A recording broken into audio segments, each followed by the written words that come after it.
Okay, welcome. Today we are going to look at custom building our own pedal board. This particular one I am going to build to fit within a particular case that I've got, but you can use this as a freestanding thing. You can make it whatever size you want. The size we're doing is going to fit around 10 Boss size pedals. They're a little bit more well known than this size, but this is basically a Boss size. It'll fit 10 or so of those, but of course all your pedals are different sizes. That just gives you an idea. Cool, so I'm just going to keep it real basic. We're not using any fancy tools, not using any fancy wood, no special shelving that you have to buy from a particular place. This is just standard. This is just a pine, but it doesn't really matter what wood you want to use. I'm just using this because it's cheap and it's easy to get pre-cut as a thin slab. But you can use, it doesn't matter what size you get your wood in, as long as you get something roughly right. This stuff I am actually going to double layer to make it a little bit thicker. That's just stuff you get at your local hardware store. I'm going to use this. This is just a pine skirting board that's used in houses with a bull nose finish. That's what we call it, bull nose, rounded off, and I'm just going to use that for my edges just to keep things nice and tidy. You don't have to do that either if you don't want to, and I'm just going to use this. This is a little inch by inch or 24 by 24 mil rod. I'm going to use that stuff for basically my bearers. If you don't know what that means, don't worry, because you'll find out. Cool. So in terms of tools, I'm basically going to use screws and glue and normal stuff, and I'm just going to use this cheap and nasty miter box that I picked up. So saw miter boxy thing, like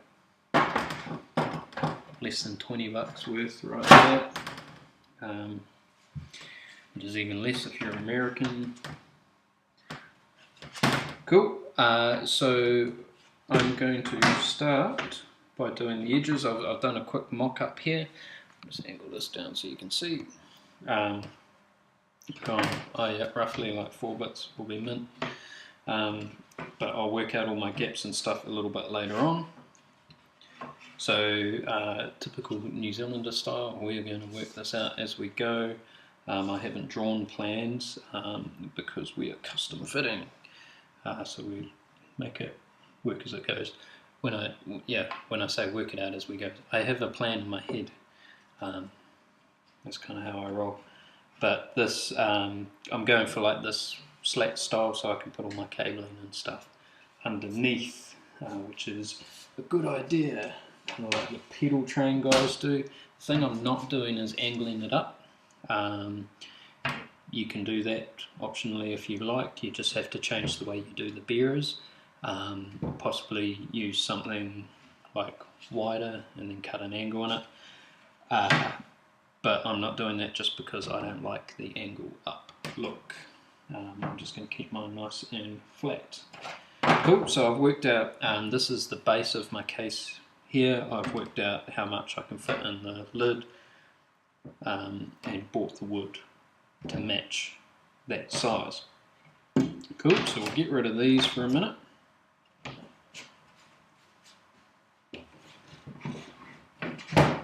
Okay, and here is where we're going to do something a little bit different. Because the corners of this have got a 45-degree cutoff, we're going to custom fit our corners to that. But if you weren't doing that, which you wouldn't be if you're doing freestanding, then all you would do would be a right angle 45-degree miter corner, which is real simple. You just cut 45 degrees that way and the bit going this way, and then that way cut the other 45 and then stick them together, and it makes a nice point. That's really simple. What we're going to do is going to be a little bit more complicated, but in some ways also not. but obviously we are just custom fitting to this case, which also has foam in it, which will make things a little bit awkward, but we will do it anyway. I've done a review on this case. This is the one of the Diacon cases that you can get off eBay, made in China, and so this is actually a pedal board in itself, but I kind of want a proper pedal board on top of it rather than just using that. Keep things nice and tidy. Cool, so we just need to work out this length. So what I'm going to do is, this is going to be my front piece, so that's going to be the piece facing forward. First thing I want to do is pick my best piece of wood for that. So this one here is, probably can't see that with the reflection of the light, but it's a little bit rough here, so I'm not going to stick that on the front because that is going to be the most seen part. So I will get a nicer piece of wood, which this one will do nicely. And so the first thing I want to do is I would need to cut this 45-degree angle in here for a start. So I've got this here set up fairly close to the end, just so I'm not wasting wood. I'm going to use another piece of wood in between my clamp and my good piece of wood, just to protect it. Check that on there. The important thing there is to make sure that it's down sitting on the bottom of the miter box, so you're not going to end up cutting on an angle. And we're just going to cut that 45-degree.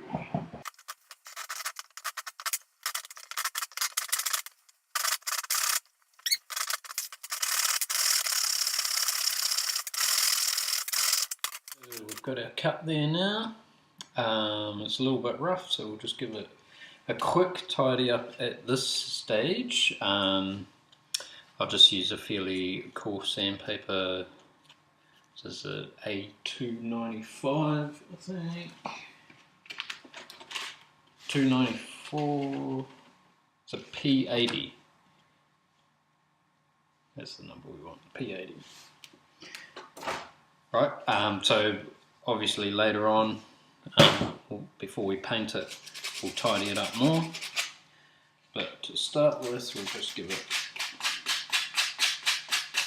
a rough going over.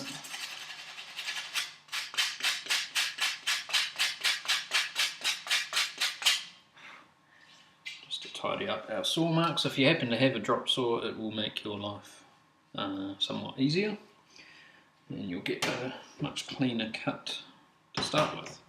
But we're working on the basis that unless you're a builder, a lot of people don't have them. Cool, so now we just need to mark our other end. Yeah. So we're going to fit that into that corner. I don't really want to make this like really super tight in here, because I want to be able to pull it in and out so that I can access all my cabling and stuff underneath. So what I'm going to do here is I'm going to mark the long point. Cool, and then we'll make another cut. So talking about long point, short point. Cool. So when I mark the long point, I'm marking this point there. And I tell myself that so that I know which way I'm cutting.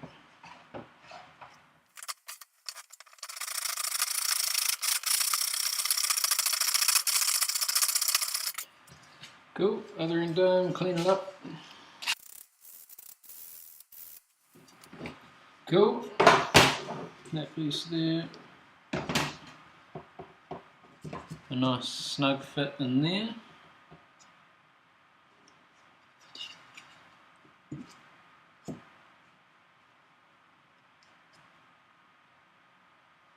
And that fits quite well in the back too. Just because this is made in China, sometimes you can't always trust that stuff. So if it didn't fit well in the back, then I'd think about, you know, custom fitting it again. But because it does fit quite well, we will just copy this.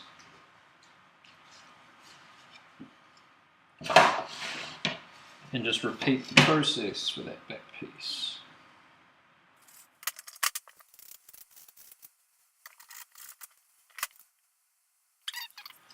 Just right on that back. Okay, so these are going to be front and back.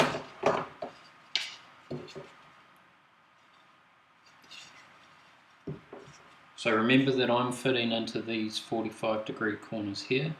If you weren't doing that, you would just cut these 45 degrees around the other way and then fit them together like so to make a nice right angle with a nice tidy corner. So with the rounded edge, you still get that nice tidy corner because they slot in together. But because we're custom fitting to this, we're not going to quite do that. And then these bits in here, I'm just going to cut straight.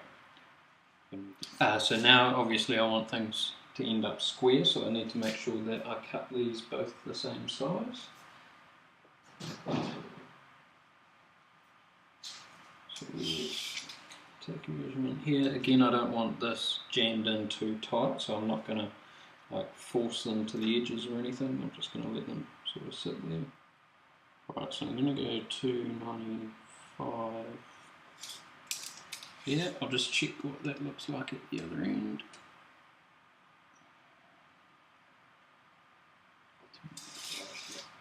Good. Okay, so we want 295.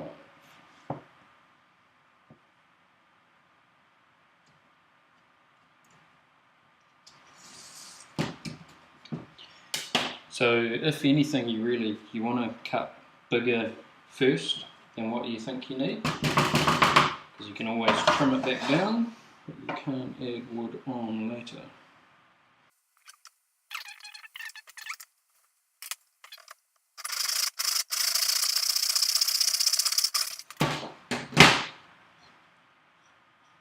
Alright, so nice and square. We don't have to worry too much about tidying this up because it's not going to be seen.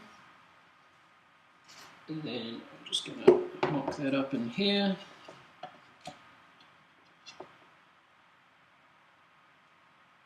And that will be a very good width.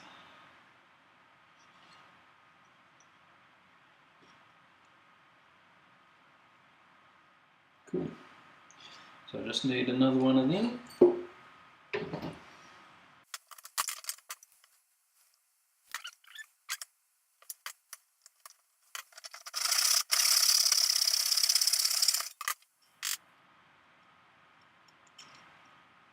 The quickest and easiest way to check a square is to measure from one corner to the next. This is a little bit rough because nothing's fixed in place. 605 and 605. So that is good.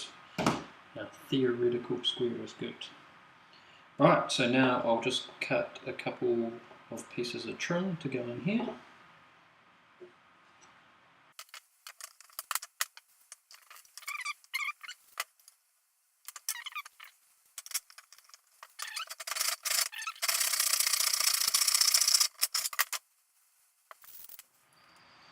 Cool, okay, so now we have a mock-up of our edges with our first two bearers in. So what I want now is a bearer to do the front and back edges along here, which obviously this is going to fix too. It's also going to help strengthen it at the edges, and then we will do more cross bearers in here to hold the extra weight.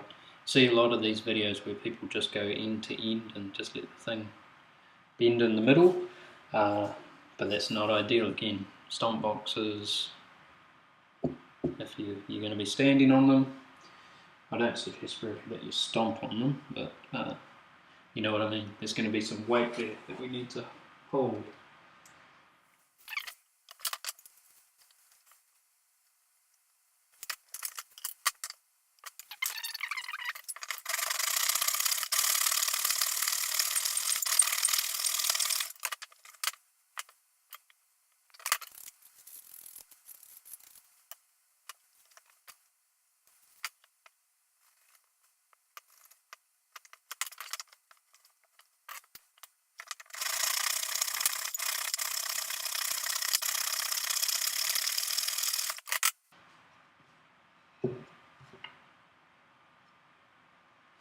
Okay, great. We now have a full outer border.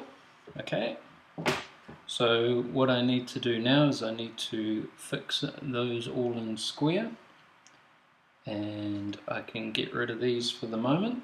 They were just so that we can get our sizing right for those to fit in later, but they will fix to the outside once everything else is done. Cool.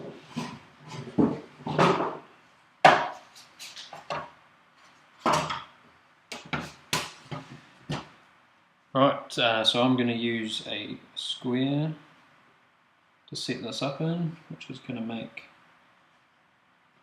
life easier. At this point you want to remember which way around you've got these. If you're unsure, check them again,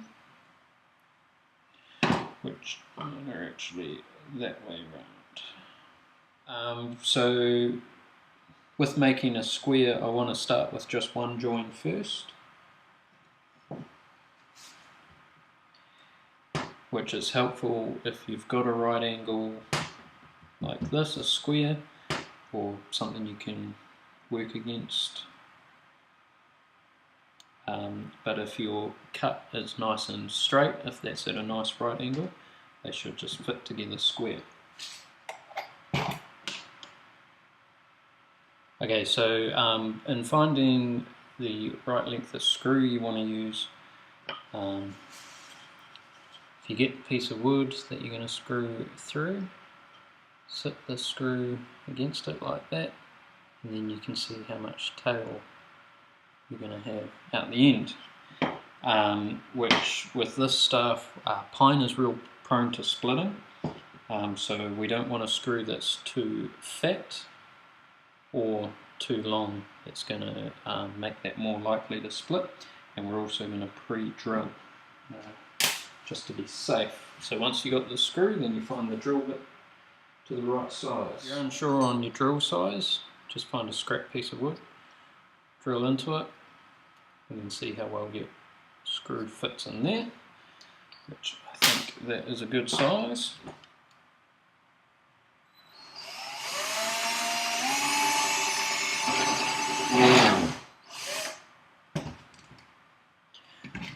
Right, then we're going to screw that one.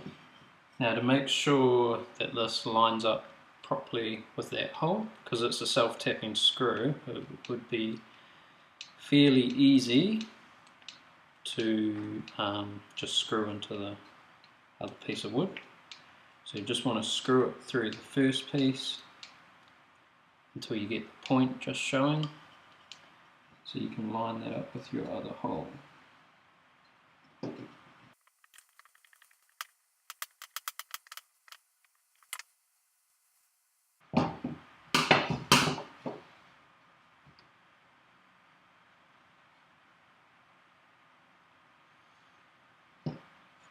Cool, and then same at the other end.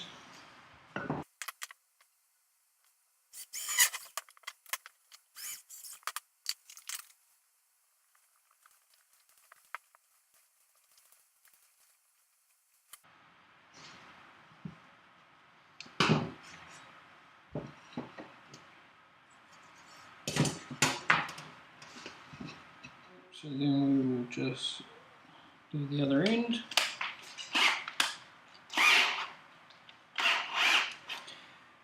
So now, because we're just doing one screw at each corner, this bit is still going to be able to flex a little bit.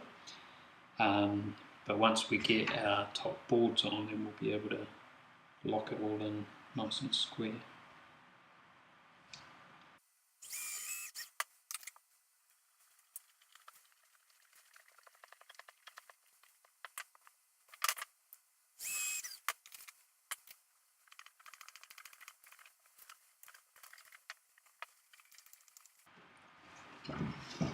Right, have a quick look, see how close to square it has come up.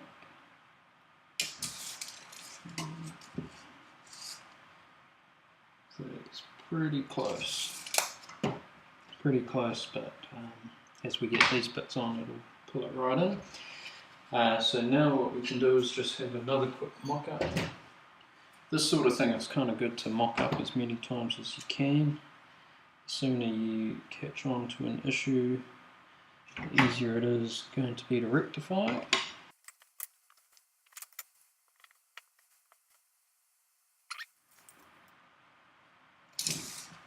Right.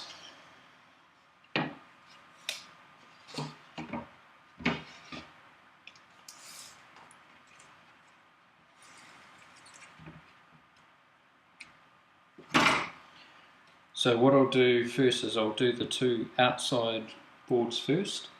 So I said earlier we are going to double layer this, but what I'm going to do is I'm going to screw the first layer down first and then the top layer to that afterwards.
Okay, another mock up.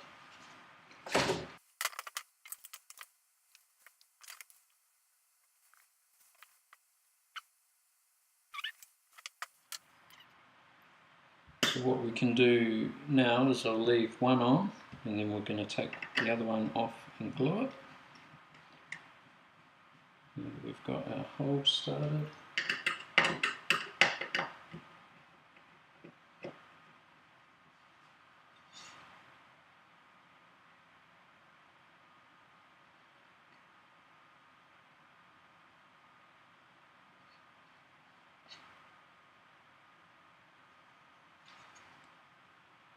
So you can use pretty much any wood glue depending on how strong you want it to be.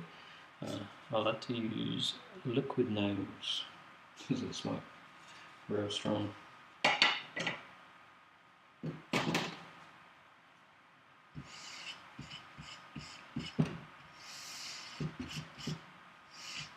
Just make sure there's no sawdust on there.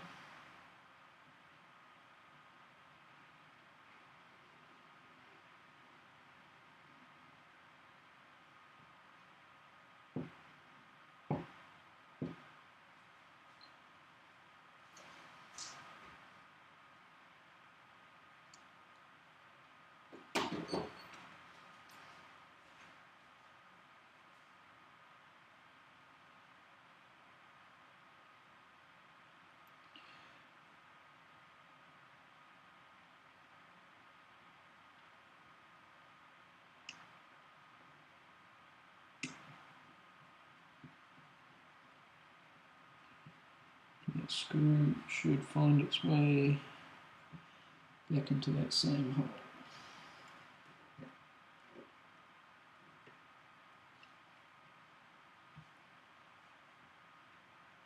Not sure if this will.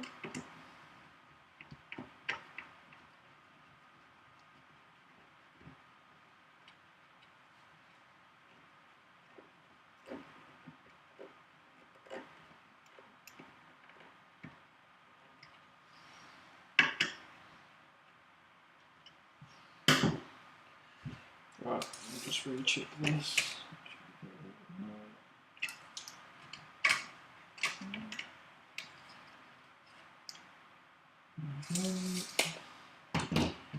Right, so while we've got that one with glue on it, we will chuck a couple more screws in.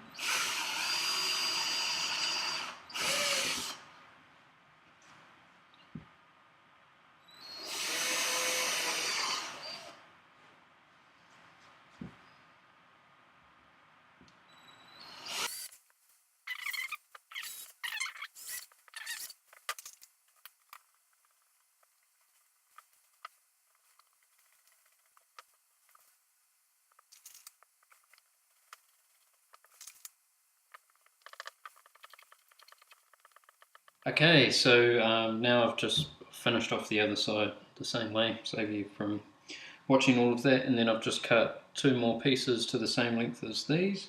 So now we're just going to work out our gaps. So the easiest way to do that, we'll just slide them all to one side so that we've got one gap, and then we're just going to measure that gap. It's 53. Make sure it's the same down there.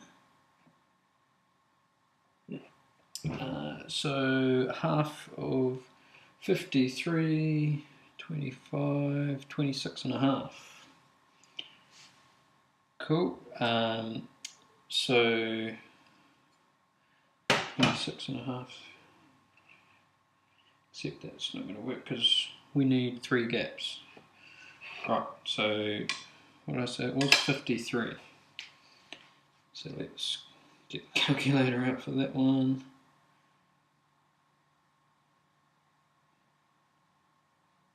$53 divided by 3, 17.6. Roughly.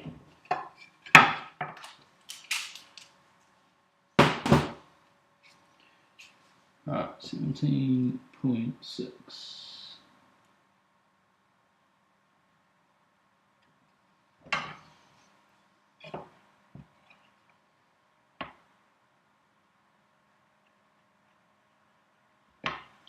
Cool.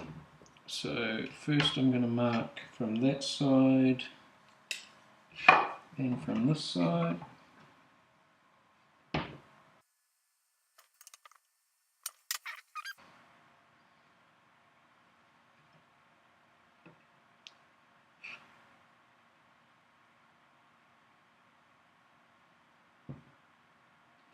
So you'll notice at 17.6 mil, which is about 11/16 of an inch, then those gaps are not too wide.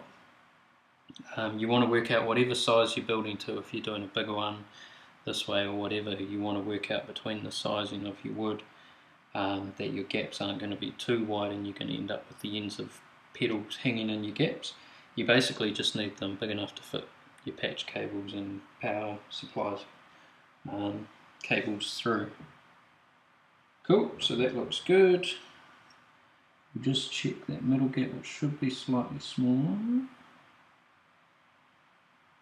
It's about the same, yeah. Because it was 17.666, so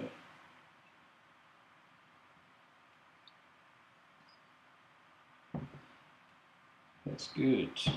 Right. So then we'll draw some holes.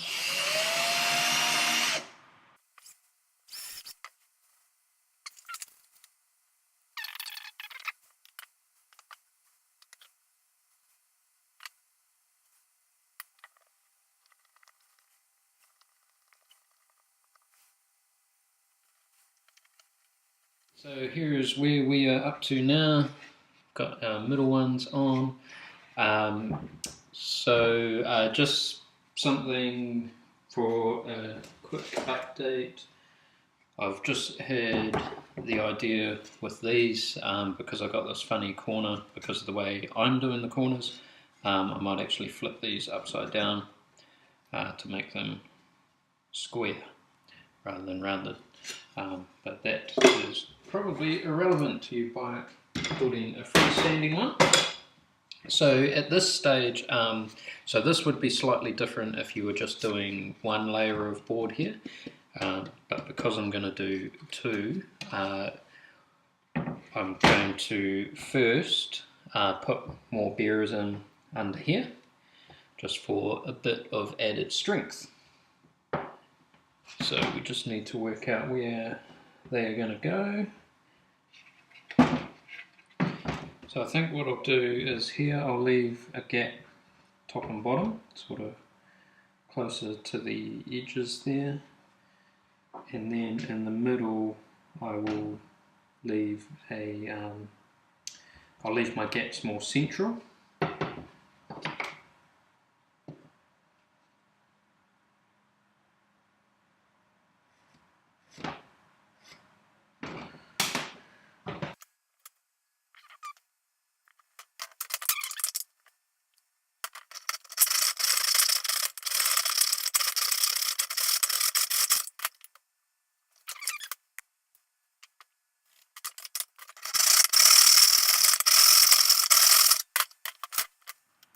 Okay, so this is sort of the design that I've landed on in the end. Basically just staggered blocks. It's going to allow plenty of extra spread out support, but it's also going to allow me lots of different channels for ease of getting patch cables and power supplies and things around. Cool. So now what we need to do is secure all that from the top. So what we will do is we will glue them first.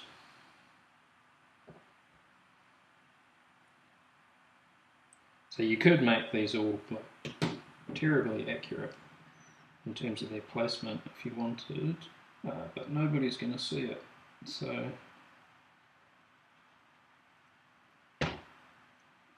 doesn't matter too much.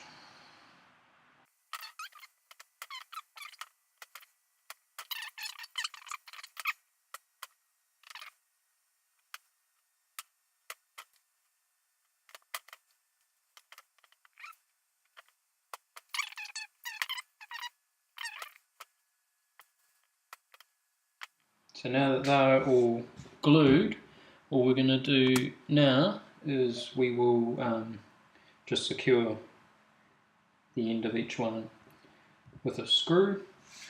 The same way we've done these ones here. Obviously we can see through the gaps to see where they are. We know that they're only yay long, so we're not going to go over here somewhere. Go fairly close to the edge. Normally you wouldn't screw too close to the edge of pine like this, but because we're pilot drilling bigger than our screw size in the top piece, we're not going to have any issues with it splitting on us.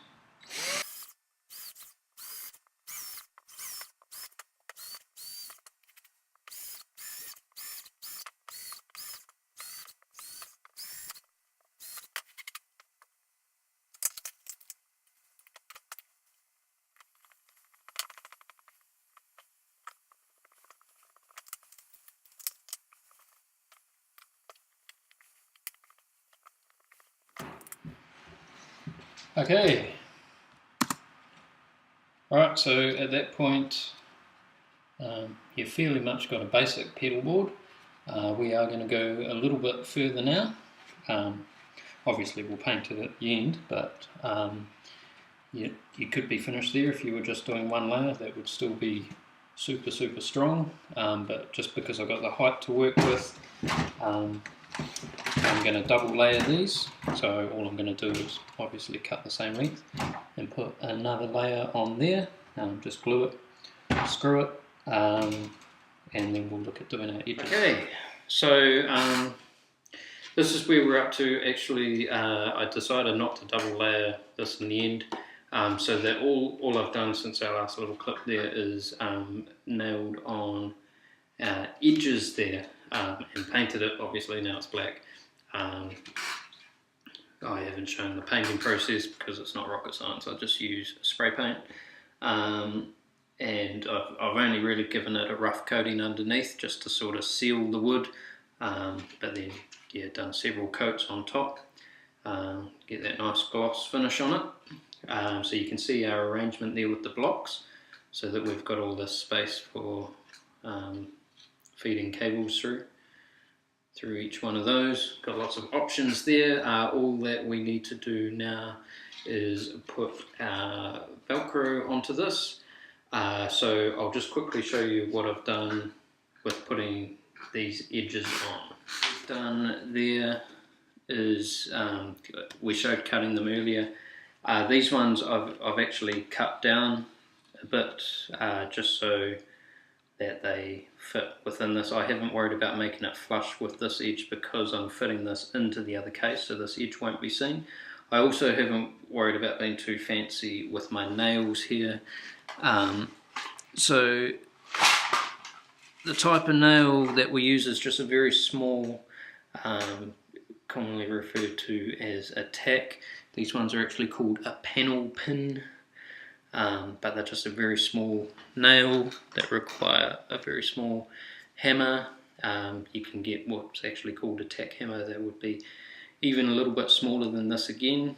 But if you wanted to be fancy with those, what you would do is you would nail them in, and then the last little bit you would use a nail punch just to punch them through so that they would go under the surface of the wood, and then you would fill over top and then sand it so it's all flat again, and then paint it.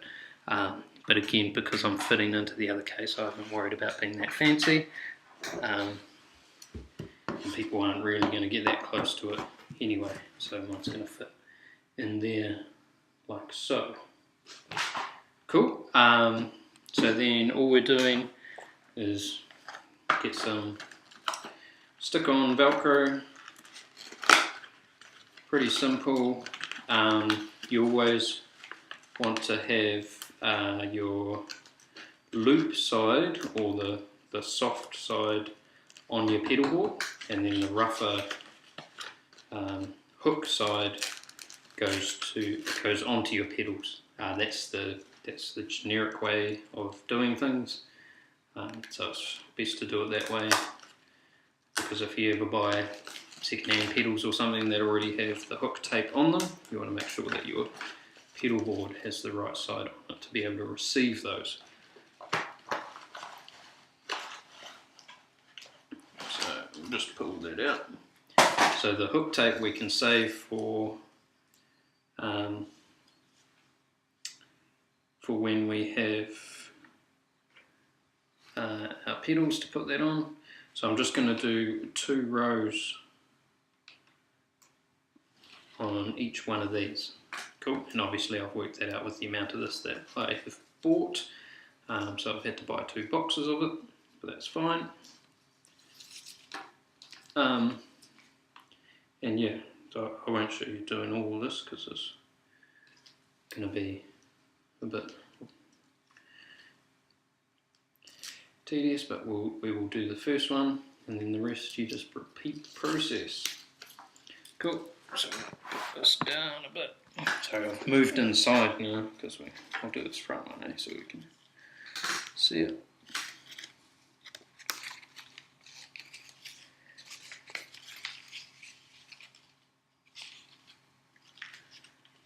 So all I'm going to do is line that up straight on the edge. I'm just going to go over a bit on each end.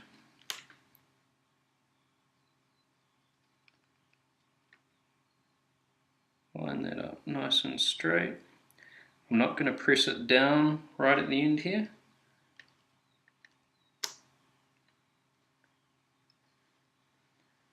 But I'll just run that along there. And again, I'm not going to press it down right at the end. Just going to grab a pair of scissors.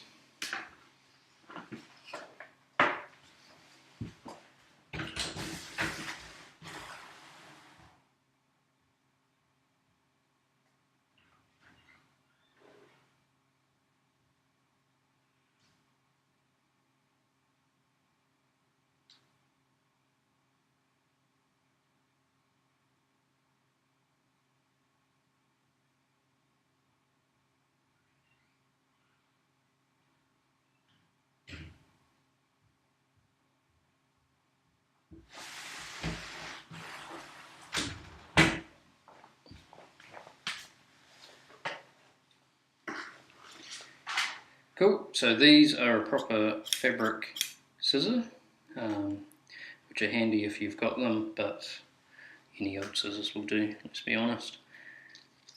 So then I'm just going to line that up with where the inside edge of my edging is going to be there, and I just want to cut that in a nice straight line, and then I can press that down. And same thing at the other end.